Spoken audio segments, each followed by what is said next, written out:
GS Valkyries aims to copy Indiana Fever's Caitlin Clark blueprint as national analyst dropped bold free agency prediction. Golden State Valkyries, welcome to the WNBA, or should we say, WNBA, welcome to the Bay Area. It's been 17 years since the league expanded, and now, for the first time since 2008, there's a brand new team hitting the court. But the Valkyries aren't just here to fill a spot. They've set their sights on something bigger. In fact, they've made it clear that their goal is to bring a championship home within 5 years. That's a pretty bold vision. But when you're rolling with a blueprint inspired by Caitlin Clark's Indiana Fever, you better believe they're hustling for it. But before we get into it, let's rewind and look at the grand welcome they received. It was supposed to be the WNBA welcoming the Valkyries. But turns out, it is the Golden State making it loud and clear that they were the ones doing the welcoming. Valkyries made their debut Tuesday night against the Los Angeles Sparks, and the atmosphere at Chase Center was electric. 17,428 fans packed the arena for a preseason game. That's the highest attendance of any preseason game this year. Fans were hyped, and you could feel the excitement even through your screen. One fan posted, "If the crowd is like that for preseason, I can't wait to see it during the season." All that hype didn't go unnoticed. Analyst Rachel DeMita made a bold prediction.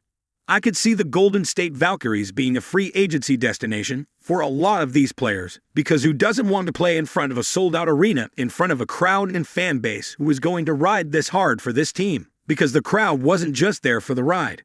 When fan favorite Kate Martin scored her first points in a Valkyries jersey, the place went wild. And that wasn't the end of it. In the fourth quarter, rookie Caitlin Chen made her debut, and the arena absolutely erupted.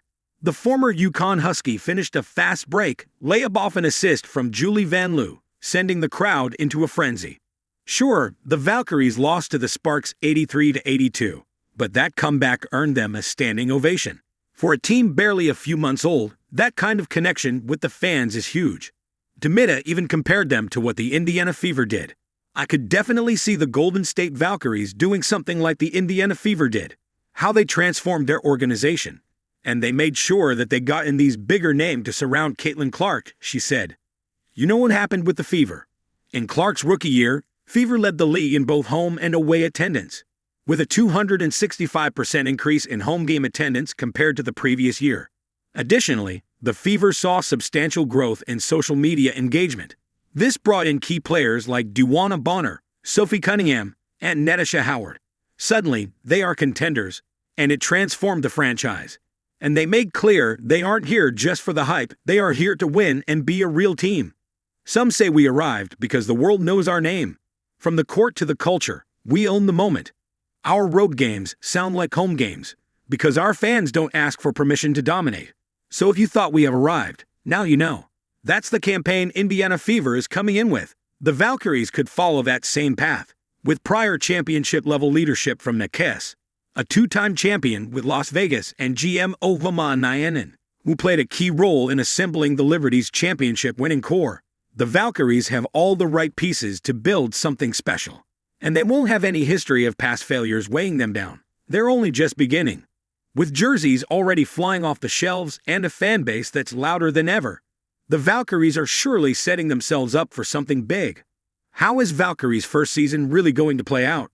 May 16 will mark the beginning of a new chapter in WNBA history. The Valkyries will be the first expansion team in years.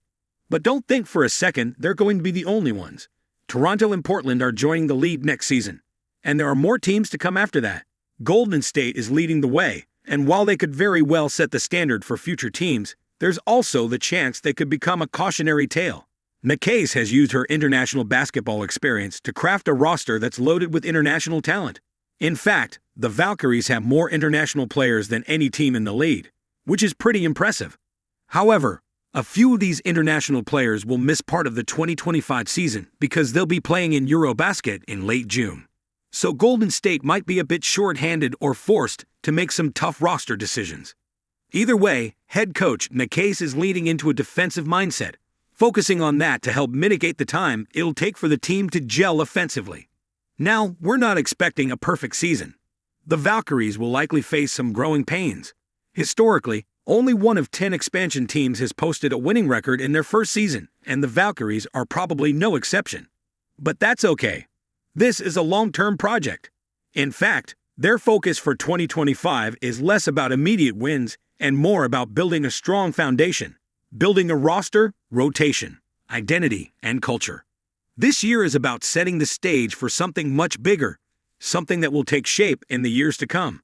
Golden State's roster is a mix of WNBA veterans like Tiffany Hayes, Temi Figbanle, and Kayla Thornton, along with promising newcomers like Kate Martin and Veronica Burton, and an exciting batch of international players including Julie Vanloo, Stephanie Towlett, and Cecilia Zandelicini. None of these players have career scoring averages in double digits yet, but they're all capable of contributing. Moreover, the Valkyries are diving straight into a tough road.